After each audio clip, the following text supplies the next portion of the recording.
اگر کوئی شخص فراغت اور اطمینان سے زندگی بسر کرنا چاہتا ہے تو اسے چاہیے کہ اپنا خرچ آمدنی سے نصف رکھے۔ اگر دولت مند بننے کی خواہش ہے تو اس کا خرچ آمدنی سے 1/3 ہونا چاہیے۔ اگر تم چاہو تو اپنے خیالات بدل کر اپنی زندگی بہتر بنا سکتے ہو۔ اگر تم نے ہر حال میں خوش رہنے کا فن سیکھ لیا ہے تو یقین کرو کہ زندگی کا سب سے بڑا فن سیکھ لیا ہے۔ آدمی 40 سال تک جس حالت میں بھی زندگی گزارتا ہے اکثر وہ عادت بدلا نہیں کرتی۔ انسانی زندگی میں دکھ ہی دکھ ہیں اور اس سے نجات گیان میں ہے۔ بادلوں کی چھاؤں کی طرح انسان کی زندگی آنی جانی ہے۔ دنیا کی کوئی ایسی طاقت نہیں ہے جو کسی قوم کو زندگی کے حق سے محروم رکھ سکے۔ فرائض زندگی ایمانداری سے پورے کرو گے تو تمہارا شمار اللہ تعالیٰ کے اطاعت گزاروں میں ہوگا۔ اگر ہم اپنی گزشتہ زندگی پر نظر ڈالیں تو پتہ چلے گا کہ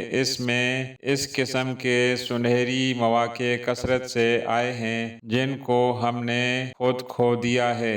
جو شخص زندگی کی مناسب ضروریات سے زیادہ کا طالب ہو وہ کبھی قانع اور مطمئن نہیں ہو سکتا۔ جو زندگی کا بوجھ اٹھائے وہی کامیاب زندگی کا مالک ہے۔ میرے خیال میں موت تکلیف دہ ہے لیکن اتنی نہیں جتنی زندگی۔ پرمسرت زندگی احکام الہی پر راضی رہنے سے گزر سکتی ہے۔ دنیا میں زندگی کی سانسیں بہت کم ہیں اور قبر کی زندگی بہت طویل ہے۔ سب سے اچھی زندگی وہ شخص بسر کرتا ہے جو اپنی ضروریات پوری کرنے کے لیے کسی غیر پر بھروسہ نہ کرے۔ امید زندگی کا لنگر ہے، اس کا سہارا چھوڑ دینے سے انسانی کشتی گہرے پانی میں ڈوب جاتی ہے۔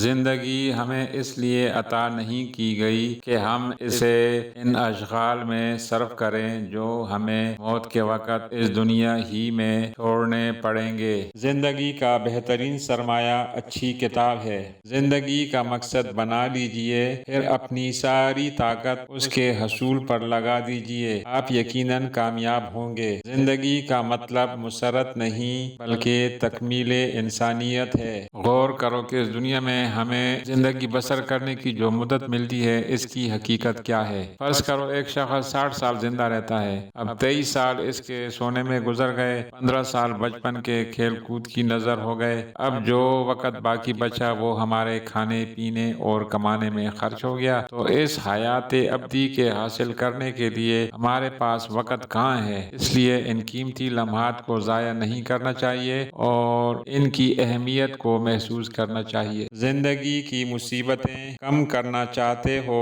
تو زیادہ سے زیادہ مشغول رہو۔ زندگی کی مصیبتیں ہلکی کرنا چاہتے ہو تو گناہ نہ کرو۔ زندگی کی سب سے بڑی فتح نفس پر قابو پانا ہے۔ اگر نفس نے دل پر فتح پائی تو سمجھو کہ دل مردہ ہے۔ زندگی کے سوا اور کوئی دولت نہیں، اس میں محبت، خوشی اور تعریف کی تمام قوتیں موجود ہیں۔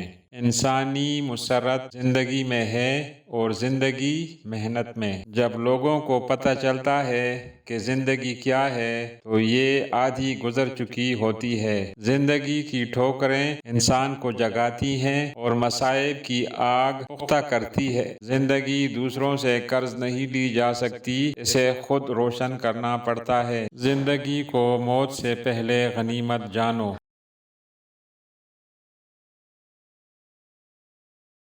زندگی نام ہے اپنے کمالات کے اظہار کا، اگر تمہارے اندر یہ قوت نہیں تو تم زندہ نہیں ہو۔ زندگی تاش کے کھیل کی مانند ہے، یہاں ہر کوئی ایک دوسرے کو دھوکہ دینے کی کوشش کرتا ہے مگر موت کو کوئی دھوکہ نہیں دے سکتا۔ زندگی وہ منتظر آنکھ ہے جو موت کا انتظار کرتی ہے۔